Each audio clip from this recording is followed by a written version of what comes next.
Basic যে মানবিক শিক্ষাগুলো যদি এই শিক্ষাগুলো আপনি শিক্ষিত না হন, এটা যদি আপনি মনে করে ধারণ না করেন, তাহলে আমি যত যাই করি, আপনি কি জানেন যে গত বছর পুরো পৃথিবীতে 3,70,00,000 নারী যৌন নির্যাতনের শিকার হয়েছে। বাংলাদেশে তো একটা নাকি পারিবারিক শিক্ষার তো একটা অবশ্যই একটা ব্যাপার, এটা ফলো করে। সামাজিক শিক্ষার একটা ব্যাপার আছে। আমরা দেখেন অনেক সময় হয় কি, দেখেন এই যে টিচিংগুলো হয় বিভিন্ন স্কুল কলেজের সামনে, এগুলোকে কিন্তু আমরা খুব হালকাভাবে নেই। মেয়ে এসে বিচার দিল বাসে, আচ্ছা মা তুই কাজ দেখ, মানে কালকে ওকে ধমক দিল বা টিচার এসে কিছু বললো, কিন্তু না, এই টিচারদেরও কিন্তু একেবারে প্রচন্ড পরিমাণে মানে খুব শক্ত হাতে আইনিভাবে দমন করা উচিত। কারণ এখান থেকে এটা শুরু করে, ওই তারপর ওইখানে দিয়ে শেষ করে।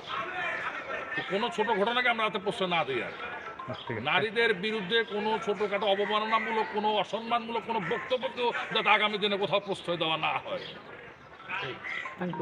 আমি শিল্পী সমিতির একজন সদস্য, সিনেমার সঙ্গে আছি, সিনেমাকে ভালোবাসি এবং সেই ভালোবাসার জায়গা থেকে আমার প্রাণের একটা সংগঠন এরকম একটা মানববন্ধনের জায়গায় দাঁড়িয়েছে।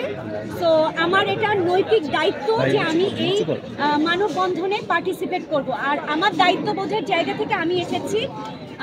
প্রত্যেককে জানানো হয়েছে, আশা করি শিল্পী সমিতি থেকে প্রত্যেককে জানানো হয়েছে এবং সেই জানানোর জায়গা থেকে তারা কতটুকু হয়তো ব্যস্ত আছেন, হয়তো কেউ কাজের প্রেশারে আসতে পারেনি, এটা আসলে তারা ভালো বলতে পারবেন। এটা আপনি একজন নারী, আপনি একজন নারী হয়ে আপনি কখনো হেনস্থার শিকার হয়েছেন কিনা এই ধরনের কখনো? আচ্ছা আপা, বলেন, বলুক, গুছিয়ে বলুক। অনেকক্ষণ ধরে কথা বলুক।